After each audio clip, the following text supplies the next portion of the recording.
The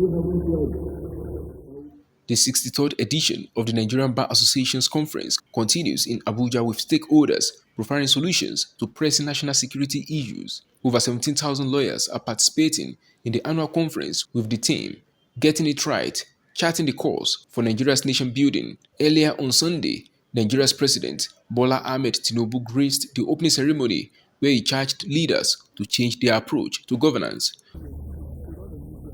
Speaking at the event on Wednesday during talks bordering on national security, the representative of the National Security Advisor, Nuhu Ribadu, identified terrorism, insurgency, banditry, and other crimes as threats to national security. He, however, stressed that interagency collaboration in the security sector would help tackle those problems head on. The most significant threat to Nigeria's socio-economic well-being is from terrorist groups, bandits, and other non-state actors operating in various parts of the country.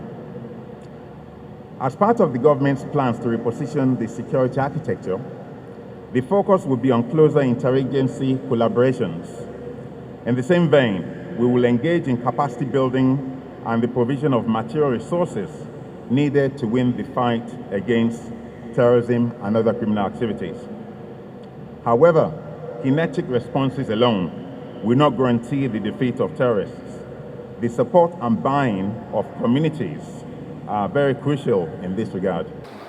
The representative of Nigeria's Inspector General of Police, Deputy Inspector General Frank Mba, reeled out a quick survey of the country's crime landscape as he described the challenges confronting the 6 geopolitical zones.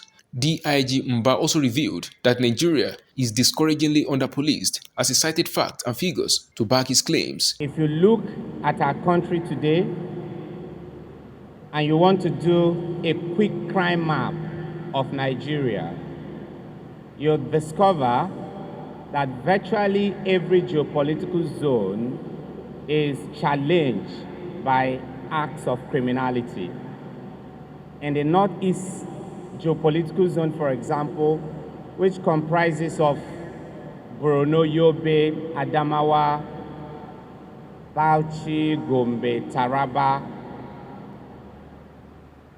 the major challenge is terrorism, insurgency, banditry, kidnapping, proliferation of light weapons, and other types of crime. I am glad to report to this audience that although the challenges of terrorism and insurgency has been taken down in the Northeast, we are still on our guard because terrorism has a capacity of continuously mutating. Therefore, we are watching our flanks and we are doing everything to make sure we don't get it transmuted into any other form. If you do a comparison, a quick comparison of the strength of the police in Nigeria with their counterparts in Africa, you will understand that we are abysmally under police. By the United Nations level, the ratio is 1 policeman to police 400 citizens. And gentlemen, or ladies and gentlemen, we are talking about 1 highly trained policeman, well-equipped policeman, highly motivated policeman to police 400 citizens. But in Nigeria, we have a police force that has a strength of about 370,000 persons, policing a country with about 220 million citizens. If you do a quick mathematics, that will give you a citizens ratio or a per capita ratio of 1 policeman policing about 600 citizens. And if you want to be more realistic, and you probably make an allowance for about 50,000 policemen who are involved in other activities, particularly on providing close protection duties and the rest, and probably we are left with a lesser number, then you will find out that you might have 1 policeman policing about 800 citizens. That is not sustainable.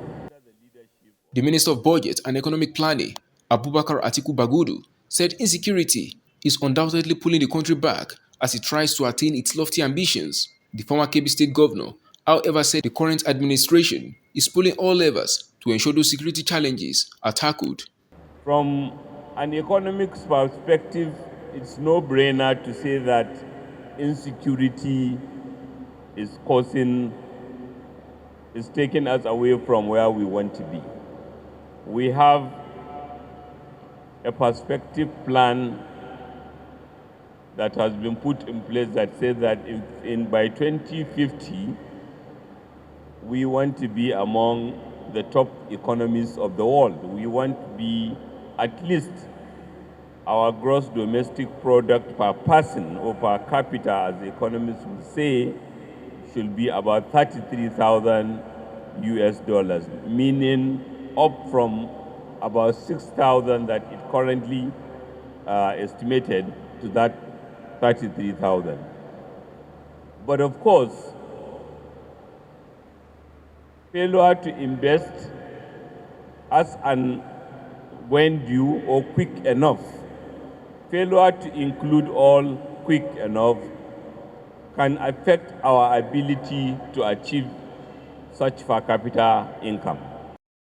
Africa's most populous country, Nigeria, continues to combat its security issues, which range from insurgency to kidnapping, banditry, and so on, as Nigerians expect political leaders to harness the security architecture at their disposal to restore normalcy to a nation that is strategically important on the continent. In Abuja, Nigeria's capital, Abiodun Mohammed, Top Accolade News.